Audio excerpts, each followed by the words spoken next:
السلام عليكم ورحمة الله وبركاته. وعليكم السلام ورحمة الله وبركاته. إن الحمد لله نحمده ونستعينه ونستغفر ونعوذ بالله من شرور أنفسنا وسيئات أعمالنا من يهده الله فلا مضل له ومن يضلله فلا هادي له وأشهد أن لا إله إلا الله وحده لا شريك له وأشهد أن محمدا عبده ورسوله. أما بعد فأعوذ بالله من الشيطان الرجيم. ألا إن أولياء الله لا خوف عليهم ولا هم يحزنون الذين آمنوا وكانوا يتقون لهم البشرى في الحياة الدنيا وفي الآخرة. رب اشرح لي صدري ويسر لي أمري واحلل عقدة من لساني يفقهوا قولي رب زدني علما رب زدني علما. সম্মানিত আজকের ক্লাসে উপস্থিত দিন দরদি ভাই সকল, প্রশংসা মাত্রই সেই মহান আল্লাহ তাবারক ওয়া তাআলার জন্য, যিনি আমাদের সকলকে তার ইবাদত উপাসনার জন্য সৃষ্টি করেছেন এবং যাতে আমরা তার উপরে বিশ্বাস রাখি, তার উপরে সহজেই মানুষ ঈমান নিয়ে আসে। এই কারণে আল্লাহ তাবারক ওয়া তাআলা আম্বিয়াদেরকে বহু মুআজিজা দান করেছেন এবং আউলিয়াদেরকে অনেক কারামত দিয়েছেন। ফলে আমরা সকলেই তার শুকরিয়া জ্ঞাপন করি, আমরা বলি আলহামদুলিল্লাহ। তারপরে আমাদের সকলের প্রাণ প্রিয় নবী করিম মুহাম্মদ মুস্তাফা সাল্লাল্লাহু আলাইহি ওয়াসাল্লাম, ওনার উপরে অসংখ্য শান্তি ধারা বর্ষিত হোক। আল্লাহুম্মা সাল্লি আলাইহি আল্লাহুম্মা বারিক আলাইহি। আজকে মঙ্গলবার, আপনারা সকলেই জানেন যে আজকে আকীদার যে কোনো এক বিষয়কে নিয়ে আলোচনা করা হয়।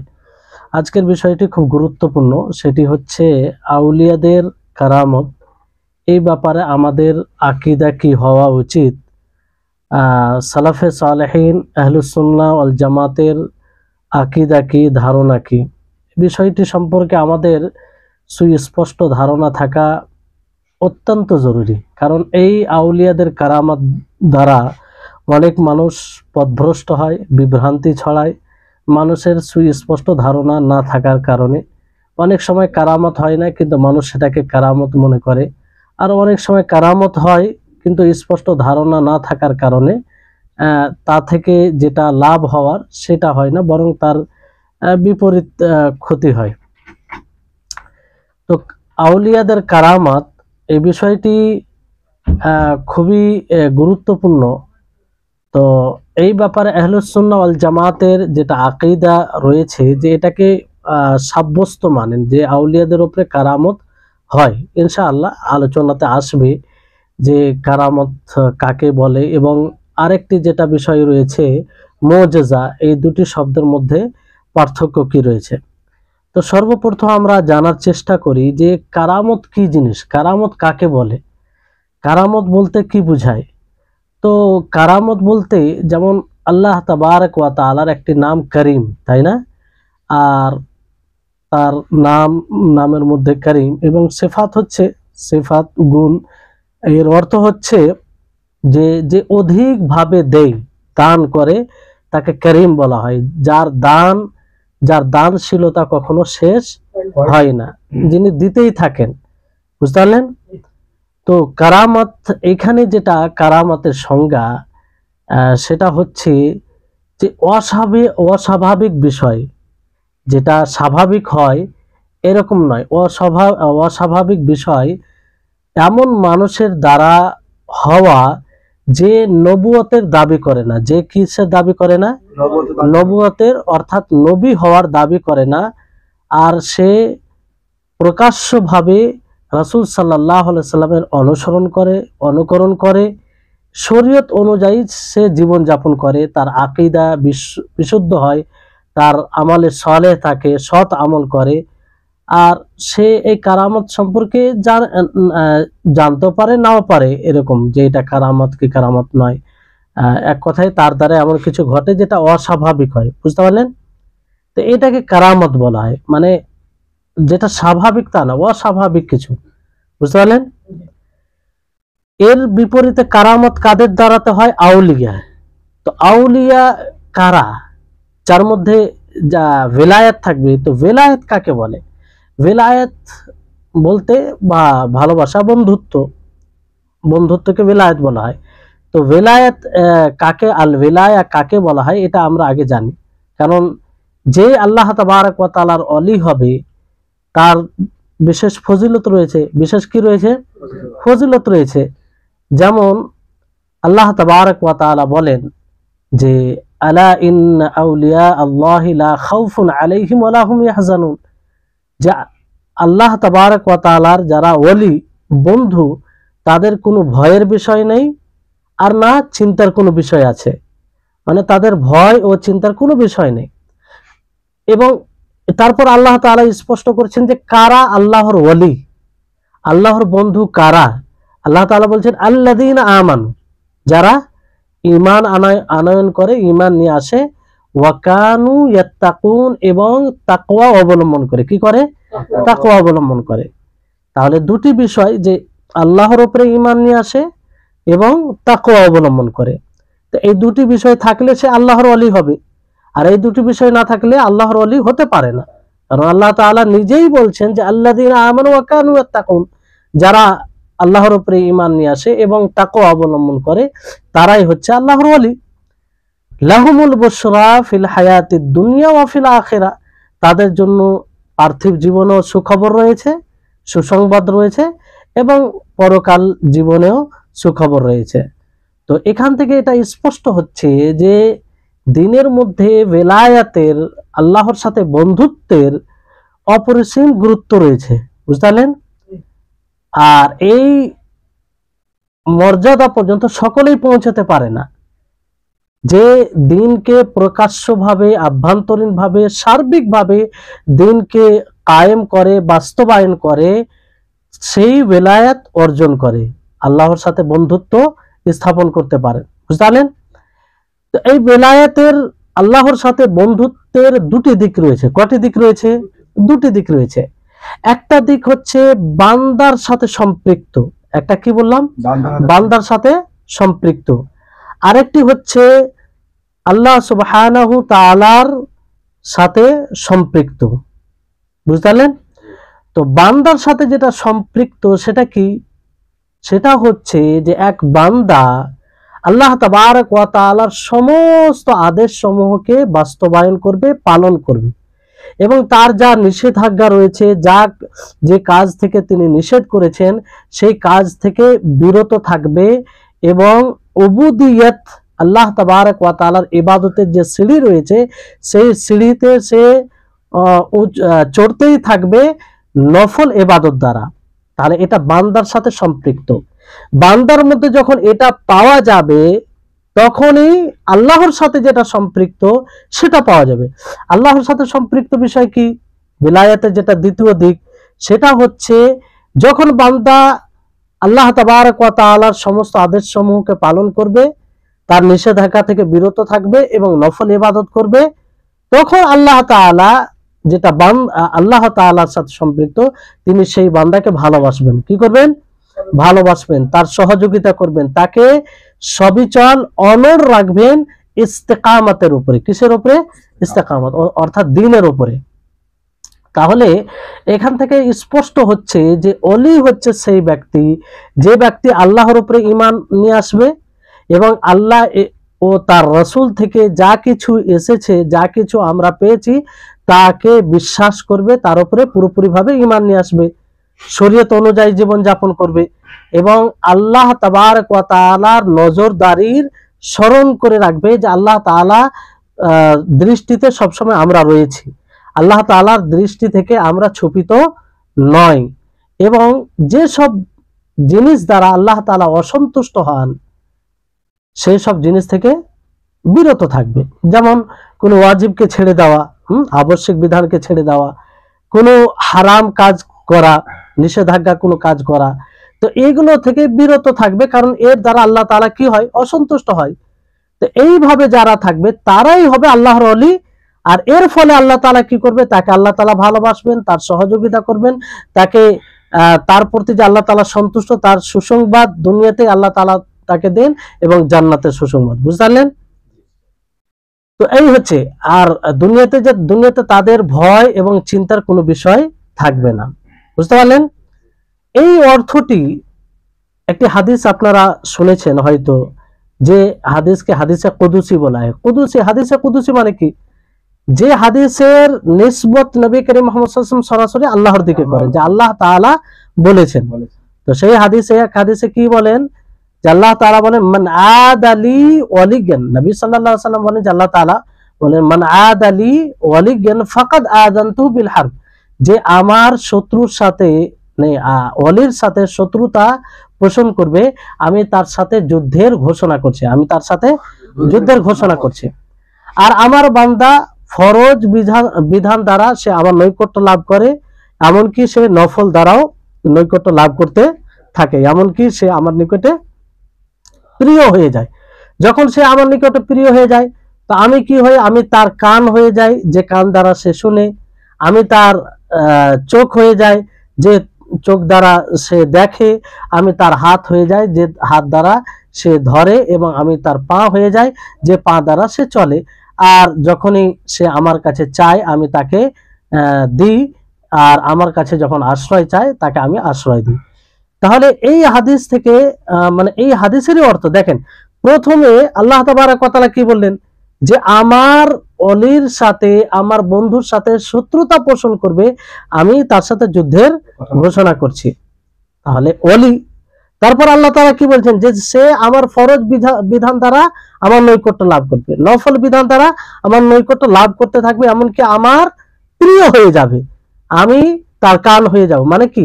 সে কান দ্বারা ভালো জিনিস শুনবে, চোখ দ্বারা ভালো জিনিস দেখবে, পা দ্বারা সে পাকে ভালো পথেই ব্যবহার করবে। এটা অর্থ। বুঝতে পারলেন? তাহলে এই আয়াত থেকে আরো বিষয়টি স্পষ্ট হয়ে যাচ্ছে। তাহলে বান্দার সাথে যেটা সম্পৃক্ত কি? যে বান্দা আল্লাহর সমস্ত ফরজ বিধান পালন করবে। বুঝতে পারলেন? ওয়াজিব বিধান এগুলো সব পালন করবে। তারপর যেগুলো নফল ইবাদত রয়েছে সেগুলো পালন করবে। আর রবের সাথে যেটা সম্পৃক্ত সেটা হচ্ছে যে এই ধরনের বান্দাকে আল্লাহ তাআলা ভালোবাসবেন, তার সহযোগিতা করবেন, এবং তাদের কোনো ভয়ের বিষয় এখানে নেই। বুঝতে পারলেন? এই হাদিসটা পুরোপুরি সেই নবী সাল্লাল্লাহু আলাইহি ওয়াসাল্লামের সেই বাণীর ব্যাখ্যা, যে হাদিসে আল্লাহ নবী আব্দুল্লাহ ইবনে আব্বাসকে কি বলেন? ইয়া গোলাম ইহফাজিল্লাহ ইয়াহফাজকা, হে বৎস, তুমি আল্লাহর হেফাজত করো, আল্লাহ তাআলা তোমার হেফাজত করবে। তারপরে মানে এটাই, আল্লাহর শরীয়তকে মেনে চললে আল্লাহ তাআলা তার হেফাজত করবে, যেটা আপনারা হাদিসে বুঝতে পারলেন। তাহলে কারামত বুঝতে পারলেন। আর আউলিয়া কাকে বলে বুঝতে পারলেন? যে অলি কে হবে? অলির বহু বছর আউলিয়া। অলি এক বছর, কোন এক ব্যক্তিকে যখন বলবেন অলি, তাহলে একজনকে বুঝাবে, এক ব্যক্তির জন্য। আর আউলিয়া মানে বহু বছর, একের অধিককে। তাহলে এই কারামাতুল আম্বিয়া, কারামাতুল আউলিয়া, এই বিষয়টি শাব্দিক দিক দিয়ে, অর্থের দিক দিয়ে আপনাদের নিকটে স্পষ্ট। আউলিয়াদের কারামা কিভাবে হয়? কখনো কখনো কোনো ব্যক্তির সমর্থনে এটা হয়, কিংবা তার সঠিক পথে অনড় থাকার জন্য এই কারামত হয় কোনো ব্যক্তির দ্বারা। বুঝতে পারলেন? আর কখনো কখনো হকের সমর্থনে। কিসের? হকের সমর্থনে। এই জন্য দেখবেন যে কারামাত সাহাবীদের তুলনায় কাদের দ্বারা বেশি হয়েছে? তাবিঈন দ্বারা। কারণ সাহাবীদের কারামতের কোনো প্রয়োজনই ছিল না, তিনারা মুস্তাকিম ছিলেন, ইস্তেকামত তিনাদের মধ্যে পরিপূর্ণ ছিল। সাহাবায়ে কেরাম দ্বীনের উপরে অনড় ছিলেন, তিনারা পরিপূর্ণ ঈমান তাদের মধ্যে ছিল। ফলে তাদের কারামতের কোনো প্রয়োজনই ছিল না, যে কারামত দেখে মানুষ উৎসাহ পাবে, দ্বীনকে সহজে গ্রহণ করবে, কিংবা ঈমান বাড়বে। কিন্তু তিনারা এমনিতেই তো অনড় ছিল ঈমানের উপরে। এই জন্য সাহাবীর দ্বারা কারামত খুব কম ঘটেছে, হয়েছে কিন্তু কম। কিন্তু এর তুলনায় তাবিঈনদের দ্বারা কারামত বেশি হয়েছে। বুঝতে পারলেন? কারণ সেই সময় দরকার ছিল, সেই সময় কি ছিল? দরকার ছিল। এই কারামত দুই প্রকার। কয় প্রকার? দুই প্রকার। শেখুল ইসলাম ইবনে তাইমিয়া রাহিমাহুল্লাহ তিনি স্পষ্ট করেন তার একটি গুরুত্বপূর্ণ বই আল আকিদাতুল ওয়াসিয়াতে, তিনি বলেন যে আহলুস সুন্নাহ ওয়াল জামাত এই কারামাতের উপরে বিশ্বাস করে যে আউলিয়াদের কারামাত রয়েছে, কারামাত হয়, আল্লাহ তাআলা কিছু বান্দাদের দ্বারা কিছু অস্বাভাবিক বিষয় ঘটায় যেটা মানে স্বাভাবিক নয়, বুঝতে পারলেন? তো এই কারামত দুই প্রকার। কয় প্রকার? দুই প্রকার। প্রথম প্রকার হচ্ছে যে এক প্রকারের কারামত ইলমের সাথে, জ্ঞানের সাথে সম্পৃক্ত। কিসের সাথে সম্পৃক্ত? জ্ঞানের সাথে সম্পৃক্ত। আর উন্মোচন, এমন কোন জিনিস উন্মোচন হওয়া, প্রকাশ পাওয়া যেটা সকলের জন্য প্রকাশ পায় না, এর সাথে সম্পৃক্ত, বুঝতে পারলেন? দ্বিতীয় প্রকারের কারামত হচ্ছে যে কুদরাত, শক্তির সাথে এবং প্রভাবের সাথে সম্পৃক্ত, বুঝতে পারলেন?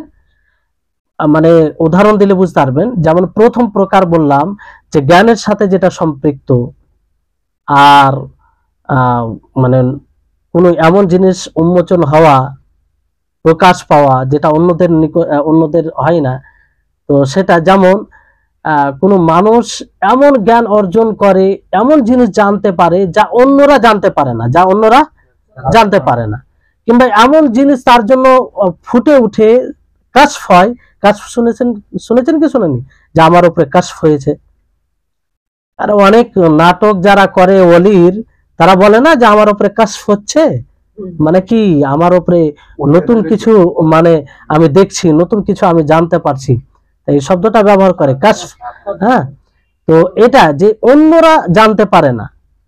এর উদাহরণ যে যেমন আবু বকর সিদ্দিক রাদিয়াল্লাহু তাআলা আনহু, আবু বকর সিদ্দিক রাদিয়াল্লাহু তাআলা আনহু, আল্লাহ তাবারক ওয়া তাআলা তিনাকে জানিয়েছিলেন যে তিনার স্ত্রীর পেটে কি সন্তান রয়েছে। এটা তো গায়বী জিনিস, তাই না? কিন্তু আল্লাহ তাআলা তাকে জানিয়েছিলেন। তো এটা একটা কারামত। এটা কি? তো এমন জিনিস তার জন্য, মানে এমন একটা জিনিস আবু বকর রাদিয়াল্লাহু তাআলা আনহু জানতে পারলেন যা অন্য কেউ জানে না, যা অন্য কেউ জানে না। এটা হচ্ছে কারামত। এটা কি? কারামত, বুঝতে পারলেন? আর দ্বিতীয় উদাহরণ আপনি নিতে পারেন যে কাশফ হওয়া। যেমন ওমর ফারুক রাদিয়াল্লাহু তাআলা আনহুর ব্যাপারে শুনেছেন কি শুনেনি? যে ওমর ফারুক রাদিয়াল্লাহু তাআলা আনহু অনেক কিছু মানে ওনার জন্য কাশফ হতো। যেমন কোন যুদ্ধের ব্যাপারে আছে যে সেই যুদ্ধের ব্যাপারে ওমর রাদিয়াল্লাহু তাআলা তিনি জানতে পারেন, তিনার জন্য কাশফ হয়, যা অন্য কেউ জানতে পারে না। এটা আসলে গায়বী জিনিস, কিন্তু কাশফ হয়েছিল, আল্লাহ তাআলা ইলহাম করেছিল, বুঝলেন? তো এই হচ্ছে বিষয়। রাসূল সাল্লাল্লাহু আলাইহি সাল্লামের এরকম অনেক উদাহরণ রয়েছে। যেমন গাজওয়ায়ে মউতা, একটা মউতা যুদ্ধ রয়েছে, যে আল্লাহ নবীকে খবর দেওয়া হয়, অথচ আল্লাহ নবী কোথায় ছিলেন? মদিনায় ছিলেন। আল্লাহ নবী মদিনায় ছিলেন, আর আল্লাহ নবী জানতে পারলেন যে তিনজন যে নেতা ছিল, তিনজন নেতাই শহীদ হয়ে যাবে। কি হবে? শহীদ হয়ে যাবে। তারপরে ঝান্ডা কার হাতে আসবে? জাফর খালিদ বিন জাফর খালিদের পরে মানে যাই হোক তিনজন শহীদ হবে, এই ব্যাপারে আল্লাহ নবীকে অবগত করা হয়। তো এটাকে কাশফ বলা হয়, যা অন্যরা জানতে পারেনি, বুঝতে পারলেন? তো এটা হচ্ছে কারামত, বুঝতে পারলেন? দ্বিতীয় প্রকারের যেটা কারামত হচ্ছে যেটা কুদরত, শক্তির সাথে সম্পৃক্ত কিংবা প্রভাব।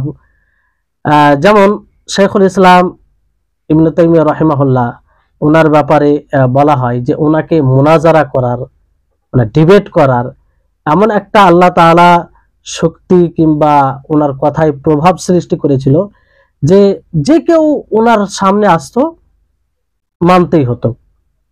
কথায় মানে ওনার উপরে কেউ বলতে পারতো না। এতটা শক্তি, এতটা মানে ওনার কথার প্রভাব ছিল, আর এত মজবুত ভাবে দলিল সহ কথা বলতেন শেখুল ইসলাম ইবনে তাইমিয়া রাহিমাহুল্লাহ। আর তিনি এত মুনাজারা করতেন যে প্রত্যেক দিন কেউ না কেউ তার নিকটে এসে, ওই জন্য ওনার বই পড়লে আজ বর্তমান সময়ে আপনি যদি 10টা বই পড়েন আর ওনার একটা বই, চটি বই পড়েন, তো সেই ইলমের আপনি বরাবর করতে পারবেন না। মানে ওনাদের ইলম মজবুত ছিল। তো এটা একটা কারামত, এটা একটা কি? প্রভাব। কারামত মানে প্রভাব। দেখেন, যেমন ভারতবর্ষে সানাউল্লাহ আহমেদ সারি, তিনি মানে এমন ভাবে ডিবেট করতেন, মুনাজারা করতেন যে ওনার সামনে কেউ টিকতে পারতো না। মুনাজারার প্রথমেই মানে যে বিপক্ষ থাকতো এমন ভাবে বলতেন দলিল এবং যুক্তি দিয়ে যে বলার মানে চুপ করিয়ে দিতেন। তো এটা একটা কি আল্লাহর পক্ষ থেকে যা অন্যরা পারে না, তো এটা একটা কারামত বলা যেতে পারে, বুঝতে পারলেন? তো এই হচ্ছে বিষয়। তো এই জন্য দেখবেন কেউ ভালোভাবে ডিবেট করতে পারে, আবার কেউ পারে না। জ্ঞান তো সকলের আছে, কিন্তু সকলেই পারে না।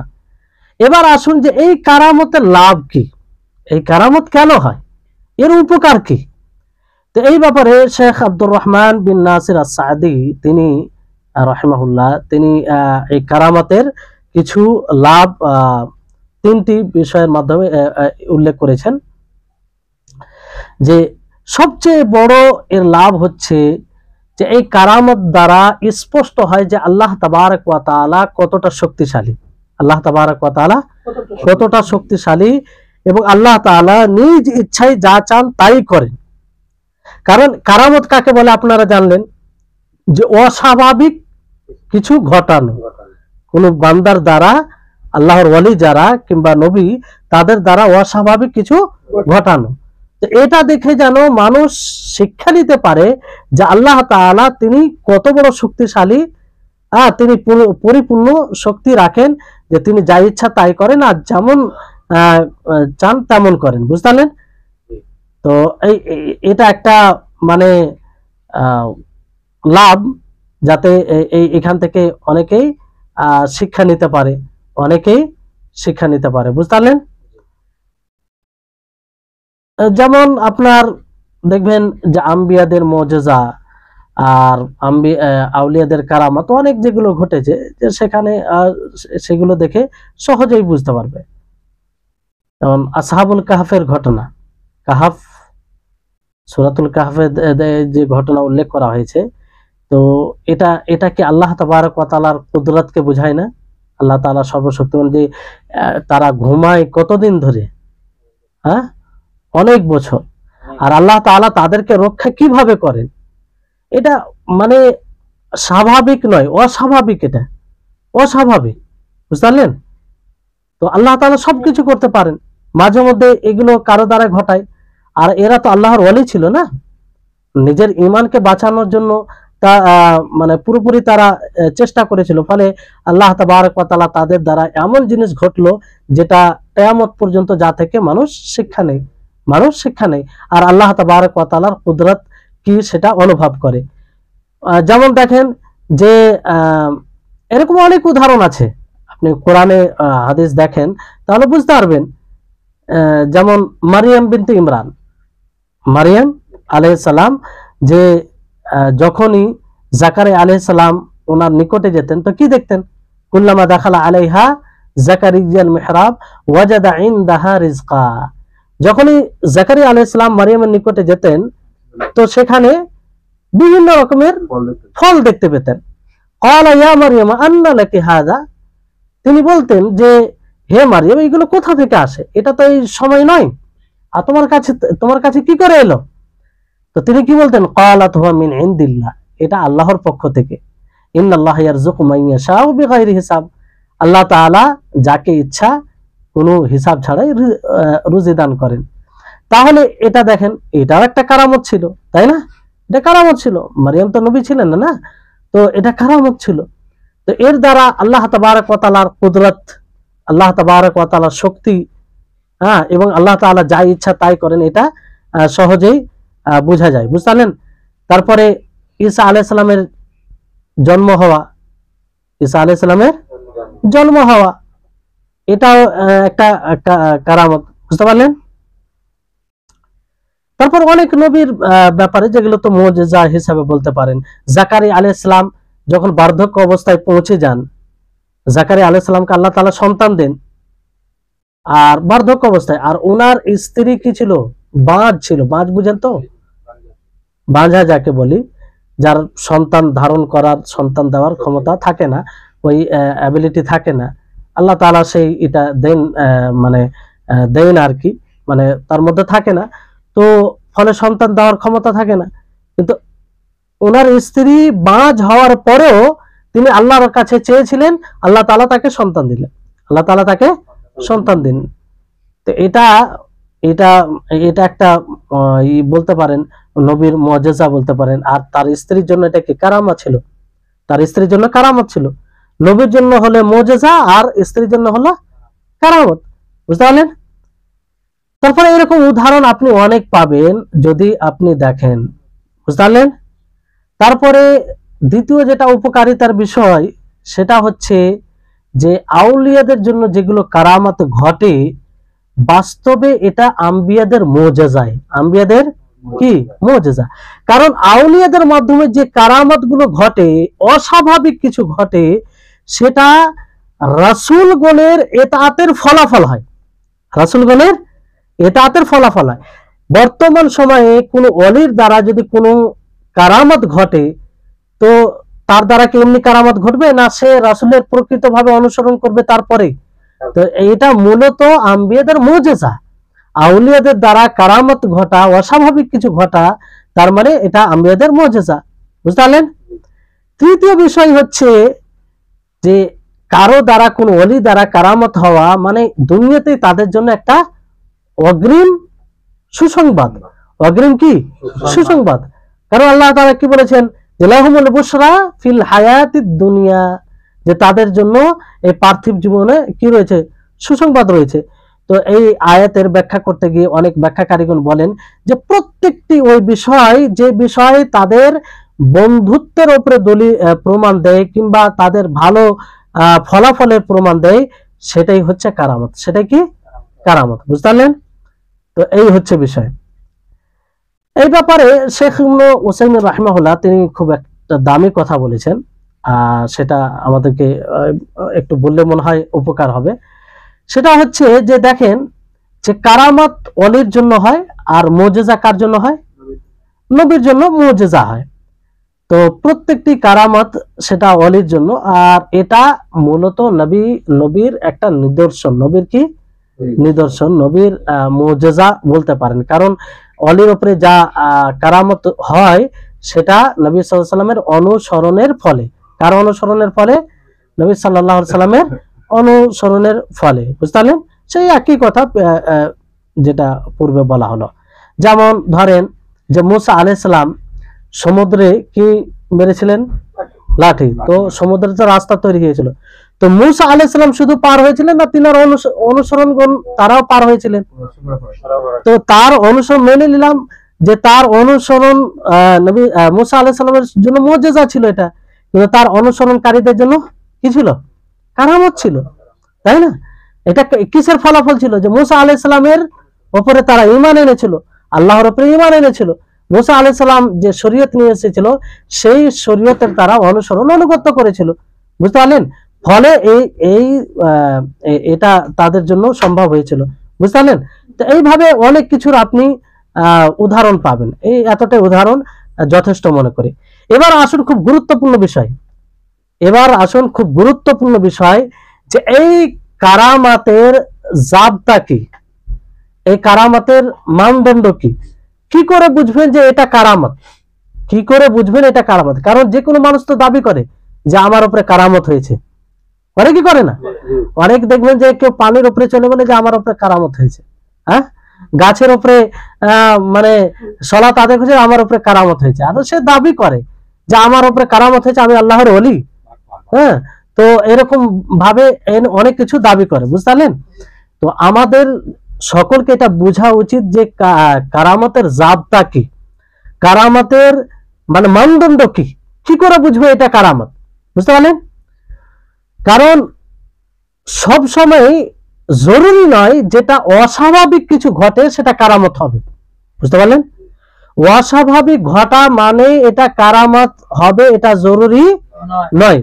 কখনো কখনো শয়তানের পক্ষ থেকে এটা বিভ্রান্তিকর বিষয় থাকে, শয়তান এইভাবে আল্লাহর বান্দাকে ধোঁকা দেওয়ার চেষ্টা করে, কিংবা কিছু জিনের পক্ষ থেকে, বুঝতে পারলেন? তো এই ব্যাপারে কিছু জাবতা রয়েছে, সেগুলো কয়েকটা জাবতা রয়েছে, কয়েকটা নিয়ম রয়েছে, সেগুলো মনে রাখবেন, ইনশাআল্লাহ এটা বুঝতে পারবেন, আপনাদের জন্য স্পষ্ট হবে। যেটা আহলুস সুন্নাহ ওয়াল জামাতের সকলের বিশুদ্ধ ওলামায়ে কেরামদের এটা মানে আকীদা আর কি। তো 1 নম্বর বিষয় হচ্ছে যে যে যার দ্বারা এই কারামতটা ঘটবে সে মুমিন হবে। সে কি হবে? মুমিন হবে। সে কি হবে? মুমিন হবে আর মুত্তাকি হবে। যে কারামতের দাবি করবে, যে কারামতের দাবি করবে, কি করবে? কারামতের দাবি করবে, সে যদি মুমিন না হয়, মুত্তাকি না হয়, তাহলে জেনে নিতে হবে যে এই কারামত আল্লাহর পক্ষ থেকে নয়, বরং কার পক্ষ থেকে? শয়তানের পক্ষ থেকে। বুঝতে পারলেন? হ্যাঁ, তো এটা মানে মনে রাখতে হবে। এই জন্য বর্তমান সময়ে অনেকেই যারা দাবি করে যে আমার উপরে কারামত হয়, আমার উপরে কি হয়? কারামত হয়, কিন্তু সে ঠিক মতো সালাত আদায় করে না, হ্যাঁ, ইসলামের মৌলিক বিষয়গুলোকে বুঝে না, পাক পবিত্র থাকে না, শরীরে মানে যদি ওজন করা যায় তো 5 কিলো ময়লা লেগে থাকে, আর বলে যে আমার উপরে কারামত থাকে। হ্যাঁ, দেখবেন অনেকেই যে ফকির এক প্রকারের, যে কোনো এক জায়গায় বসে যায় আর ইবাদত করতে থাকে, খাওয়া দাওয়া ছেড়ে দেয়, কথা সবকিছু ছেড়ে দেয়, আর বলে যে আমার উপরে কারামত হয়, আমার উপরে কাশফ হয়। হ্যাঁ, আর তার শরীরের যদি ময়লা ওজন করেন তো 2 কিলো 3 কিলো ওজন হবে, দুর্গন্ধ হয়। তো এই হচ্ছে বিষয়। তো এক কথাই যে এই দাবি করবে সে যদি মুত্তাকি না হয় আর মুমিন না হয় তো এটা কারামত নয়, এটা বরং শয়তানি মানে পথভ্রষ্ট করার একটা মাধ্যম। বুঝলেন? যেমন আল্লাহ তাআলা কেন এই জাবদাটা, এটা কোরআন হাদিস সম্মত। আল্লাহ তাআলা কি বলেন? আলা ইন্না আউলিয়া আল্লাহি লা খাউফুন আলাইহিম ওয়া লা হুম ইয়াহজানুন আল্লাযীনা আমানু ওয়া কানু ইয়াত্তাকুন। যে আল্লাহর ওলি, তাদের কোনো ভয়ের বিষয় নেই আর না তাদের কোনো চিন্তার বিষয় আছে। কারা? যারা ঈমান আনবে এবং আল্লাহকে ভয় করবে, তাকওয়া অবলম্বন করবে। তাহলে তাকওয়া ও ঈমান ছাড়া কারামত হতে পারে না। বুঝতে পারলেন? আর তাকওয়া কিভাবে অর্জন হবে? আল্লাহর ফরজ বিধান পালন করে হবে, তাই না? না মুখে দাবি করে হয়ে যাবে যে আমি মুত্তাকি, আমি পরহেজগার। ফরজ বিধানকে পালন করবে, ওয়াজিবাত যেগুলো রয়েছে আর যেগুলো আল্লাহ তাআলা নিষেধাজ্ঞা হারাম রয়েছে সেগুলো থেকে বিরত থাকবে। বুঝতে পারলেন? আর মুস্তাহাব এগুলো করবে।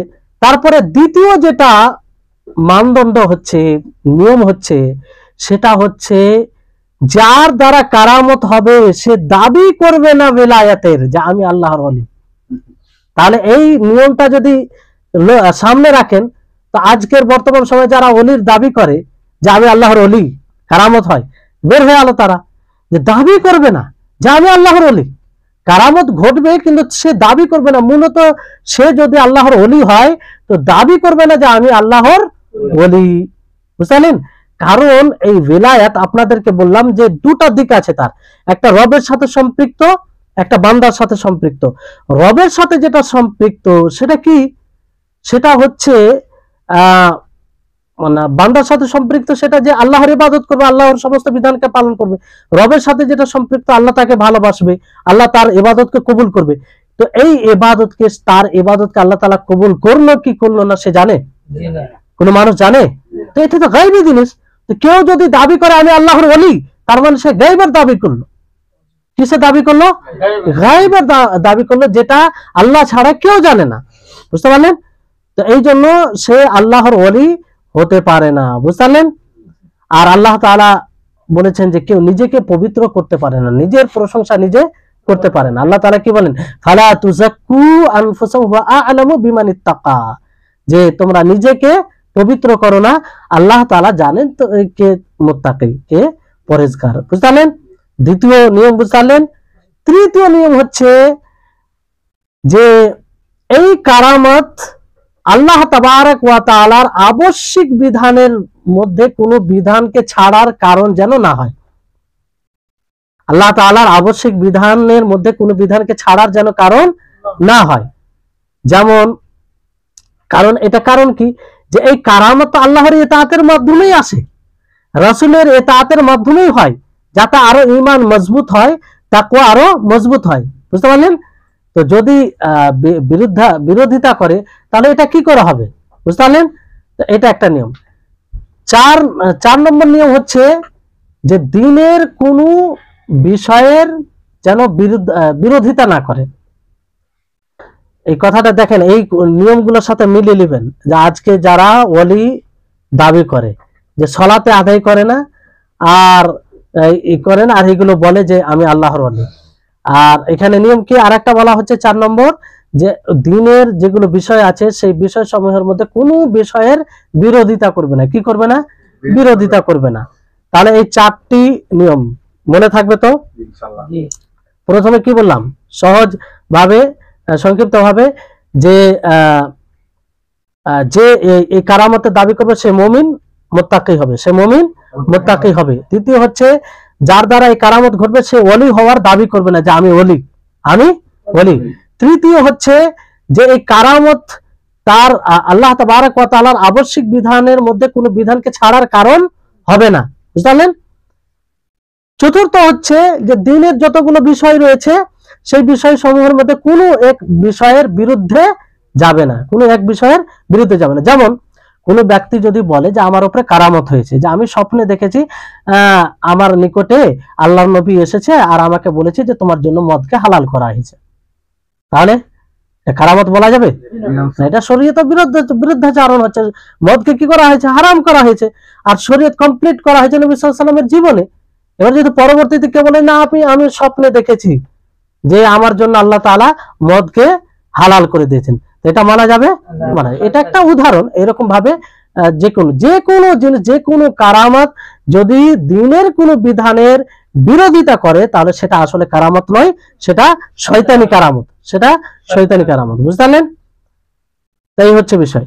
এবার আসুন এখানে এখানে আরেকটি বিষয়, আরেকটি দিক দিয়ে মানে বুঝতে হবে আমাদেরকে যে এই কারামত কাদের উপরে ঘটে। এটা তো আমভাবে একটা জাবতা বলা হলো যে আপনি চিহ্নিত করতে পারবেন যে এটা আসলে কারামত কি কারামত নয়। আর আরেক অ্যাঙ্গেল দিয়ে আমরা বোঝার চেষ্টা করি যে এই কারামত কাদের উপরে ঘটবে, এই কারামত কারা পাবে, বুঝতে পারলেন? তো এই ক্ষেত্রে লোককে কয়েক ভাবে আপনি ভাগ করতে পারেন। এক প্রকারের লোক রয়েছে যারা সালেহ মুত্তাকি, যারা আল্লাহকে ভয় করে, শরীয়ত অনুযায়ী জীবন যাপন করে, আল্লাহর উপরে ঈমান আনে, আর নবী সাল্লাল্লাহু আলাইহি সাল্লামের অনুসরণ করে, আল্লাহ তাআলাকে ভয় করে। তো এরা আর নবী সাল্লাল্লাহু আলাইহি সাল্লামের জীবনীকে আদর্শ মনে করে গ্রহণ করে, নবী সাল্লাল্লাহু আলাইহি সাল্লামের জীবন অনুযায়ী চলার চেষ্টা করে, বুঝতে পারলেন? নিজেকে কখনো পবিত্র করে না, ওলি বলে দাবি করে না। তো এদের উপরে কি কারামত ঘটবে, এদের উপরে কি ঘটবে? কারামত ঘটবে, বুঝতে পারলেন? আরেক প্রকারের লোক রয়েছে যারা ফাসিক, যারা কি ফাসিক। তো এই ফাসিক প্রকারের লোকেরা শয়তানের এরা খিদমত করে, শয়তান দ্বারা এরা কাজ নেই, বুঝতে পারলেন? আর শয়তান এদের দ্বারা কাজ নেই কিসের মাধ্যমে? যেমন জাদু, বুঝতে পারলেন? জাদুর মাধ্যমে কিংবা এই ধরনের কোনো জিনিস, কোনো শরীয়তের বিরুদ্ধাচরণ করে, বুঝতে পারলেন? তো এদের উপরে যখন এই অস্বাভাবিক কিছু ঘটে তখন এটা আসলে কারামত নয়, এটা কি? এটা শয়তানের পক্ষ থেকে, এটা কি? শয়তানের পক্ষ থেকে, বুঝতে পারলেন? জি হ্যাঁ, তাহলে এটা স্পষ্ট। তারপরে আরেক প্রকারের লোক রয়েছে যারা কাফির, যারা কি কাফির।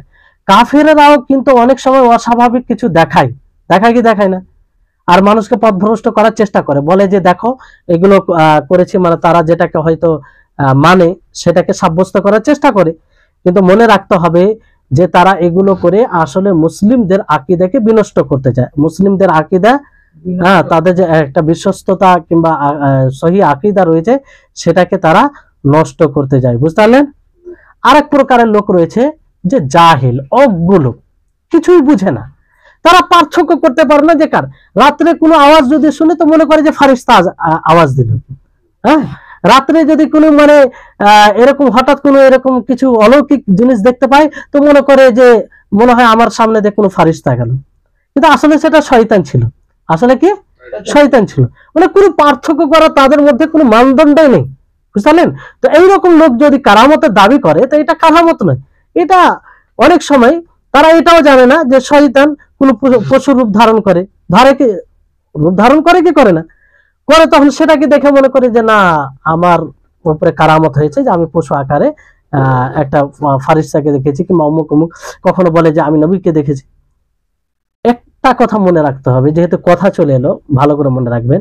অনেকেই দেখবেন এক প্রকারের লোক দাবি করে যে আমি নবী সাল্লাল্লাহু আলাইহি ওয়াসাল্লামকে স্বপ্নে দেখেছি। বিশেষ করে বিষয়টা মানে নাম ধরেই বলছি, কারণ তাদের মুখ থেকে বেশি শোনা যায় তাবলিগি জামাত। 3 দিন যদি লাগাই, এক চিল্লা লাগাই, তারপরেই শুনতে পাবেন যে আমি নবীকে স্বপ্নে দেখেছি। তো স্বপ্নে দেখা আসলে তারা জানে না যে নবী সাল্লাল্লাহু আলাইহি ওয়াসাল্লামের চেহারা কেমন ছিল, দাড়ি কেমন ছিল, নবী সাল্লাল্লাহু আলাইহি ওয়াসাল্লাম উচ্চতা কেমন ছিল, তিনি কোন ধরনের ছিল, হাদিস কোনোদিন পড়েনি না, ওলামাদের মুখ থেকে শুনেছে, আর সে বলে আমি নবীকে দেখেছি। তো আসলে কেমন করে বুঝবে যে সে নবীকে দেখেছে? তো বিষয়টি হচ্ছে যে হাদিসে যে আছে যে শয়তান নবীর রূপ ধারণ করতে পারে না, শয়তান স্বপ্নের মাধ্যমে কারোর জন্য রূপ ধারণ করতে পারে না। কিন্তু এটা নয় যে অন্য কারো রূপ ধারণ করে সে এটা বলবে না যে আমি নবী। কথাটা পার্থক্য বুঝতে পারছেন? যে শয়তান প্রকৃত ভাবে নবীর রূপ ধারণ করতে পারবে না, বুঝতে পারলেন? কিন্তু এটা তো বলতে পারে অন্য কারো রূপ ধারণ করে যে আমি নবী। তাহলে এইভাবে অনেকেই দেখে বলে যে আমি নবীকে দেখেছি। তাকে যদি জিজ্ঞাসা করা হয়, ভাই আপনি তো নবীকে দেখেছেন, তো দাড়িটা কেমন ছিল বলো, তো যে এমন ভাই বলে যেটা হাদিসের সাথে মিল নাই। তার চেহারা কেমন ছিল, যেটা বলে সেটা হাদিসের সাথে মিল নাই। তো এই হচ্ছে বিষয়। তো এরকম এক ধরনের লোক আছে যারা একদম জাহিল, অজ্ঞ, কিছু পার্থক্য করে না। তারা যদি দাবি করে যে কারামত হয়েছে আমার উপরে, তো সেটা মিথ্যা। সেটা কি মিথ্যা, শয়তানের পক্ষ থেকে, বুঝতে পারলেন? তারপরে শেষে যেটা পয়েন্ট যেটা বলে আজকের আলোচনা শেষ করব, সেটা হচ্ছে যে মুআজিজা। আমরা দুটা শব্দ শুনলাম শুরু থেকে, না? একটা মুআজিজা, একটা কারামত, তাই না? তো অনেকেই বলেছেন যে মুআজিজা কারামত দুটোই একই, মানে মুআজিজা কারামতের জন্য ব্যবহার হয়। আর অনেক উলামায়ে কেরাম পার্থক্য করেছেন যে মুআজিজা আম্বিয়াদের জন্য কি হয়, আম্বিয়াদের জন্য, আর এটা আম্বিয়া তিনারা জানেন যে এটা মুআজিজা আল্লাহর পক্ষ থেকে, আর এটা বলে, বুঝতে পারলেন? আর কারামত এটা কাদের উপরে হয়? আউলিয়াদের উপরে, আউলিয়াদের উপরে। কিন্তু আউলিয়া এটা জানতে পারে না পূর্বে থেকে, বুঝতে পারলেন? পূর্বে থেকে জানতে পারেন না যেটা কারামত, কিংবা সে তার জ্ঞান নাও থাকতে পারে। আর মুআজিজাতে এক প্রকারের চ্যালেঞ্জ থাকে, বুঝতে পারলেন? তো এই রকম ভাবে কারামত আমরা যদি সালাফে সালেহিনদের ইতিহাস দেখি, তো অনেক উদাহরণ পাবেন। যেমন নবী সাল্লাল্লাহু আলাইহি সাল্লামের উপরে যেগুলো ঘটেছে, জাবির রাদিয়াল্লাহু তাআলা আনহু যে খাবারের জন্য দাওয়াত দিয়েছিলেন, আপনারা সিরাতে পড়লেন, হ্যাঁ, গাজওয়াতুল খান্দাকে, সেখানে তিনি দাওয়াত দিলেন, অল্প খাবার ছিল। তারপরে দুধের বিষয়টা, হ্যাঁ, যে অল্প পাত্রে অল্প দুধ ছিল, সমস্ত আহলে সুফা যারা ছিল সকলেই সেই দুধ পান করেছিল, তারপরেও শেষ হয়নি, আর সামান্য ছিল। আবু হুরায়রা রাদিয়াল্লাহু তাআলা আনহু তিনি ভাবছিলেন যে এটা তো আমার জন্যই যথেষ্ট হবে, আর আমি বেশি হক রাখি, তো আমি খেলে তো হয়। কিন্তু আল্লাহ নবী যেহেতু বললেন যে সকলকে দাও, সকলকে খাওয়ালো, আর সেটা মানে এটা এক প্রকার মুআজিজা ছিল। এটা কি ছিল? মুআজিজা ছিল, বুঝতে পারলেন? তো এরকম ভাবে অনেক বিষয় রয়েছে, বুঝতে পারলেন? উদাহরণ অনেক আছে, যেহেতু আর সেদিকে যাচ্ছি না, আপনারা দেখতে পারেন সেই উদাহরণগুলো। তো আশা করি আপনারা কারামত এবং মুআজিজা এই দুটো বিষয়কে বুঝতে পেরেছেন। ইনশাআল্লাহ স্পষ্ট ধারণা এসেছে কি আসেনি? কোনো ব্যক্তিকে বুঝাতে পারবেন? ইনশাআল্লাহ। হ্যাঁ, তো আজকে থেকে যারাই দাবি করবে কারামত, তো সেই নিয়ম অনুযায়ী যাচাই করবেন যে সে মুত্তাকি কি মুত্তাকি নয়, পরেজগার কি পরেজগার নয়, মুমিন কি মুমিন নয়। কোনো মানে সন্ন্যাসীর মতো দাড়ি ছেড়ে দিয়েছে আর মোচে 2 হাত লম্বা, আর সে দাবি করবে যে আমার উপরে কারামত হয়, সেটা মেনে নেওয়া যাবে? যাবে না।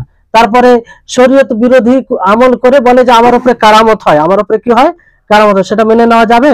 কোনো মতেই মেনে নেওয়া যাবে না। তো এই বিষয় সম্পর্কে আমাদের সুস্পষ্ট ধারণা রাখতে হবে, কারণ এই কারামত দ্বারা কত মানুষ নিজে পথভ্রষ্ট হয়, অন্যদেরকে পথভ্রষ্ট করে, বুঝতে পারলেন? তো আল্লাহ তাবারক ওয়া তাআলার নিকটে আমরা সকলে দোয়া করব, আল্লাহ যেন আমাদের সকলকে যতগুলো পথভ্রষ্ট রাস্তা রয়েছে সেই রাস্তা থেকে যেন আমরা বেঁচে থাকি, আর আল্লাহ তাআলা যেন আমাদের সকলকে পরিপূর্ণ হেদায়েত দান করেন। আর তার ওলি হওয়ার জন্য যে দুটি মূল শর্ত, মুমিন হওয়া এবং মুত্তাকি হওয়া, আমরা যেন এই দুটোই গুণে গুণান্বিত হয়ে আল্লাহর প্রকৃত ওলি, প্রকৃত বন্ধু হতে পারি। এখান থেকেই আজকের আলোচনা শেষ করছি। আল্লাহ তাআলা আমাদের সকলকে সার্বিকভাবে ভালো কাজে এগিয়ে থাকার তৌফিক দান করুন। ওয়া আখির দাওয়ানা আনিল হামদুলিল্লাহি রাব্বিল আলামিন।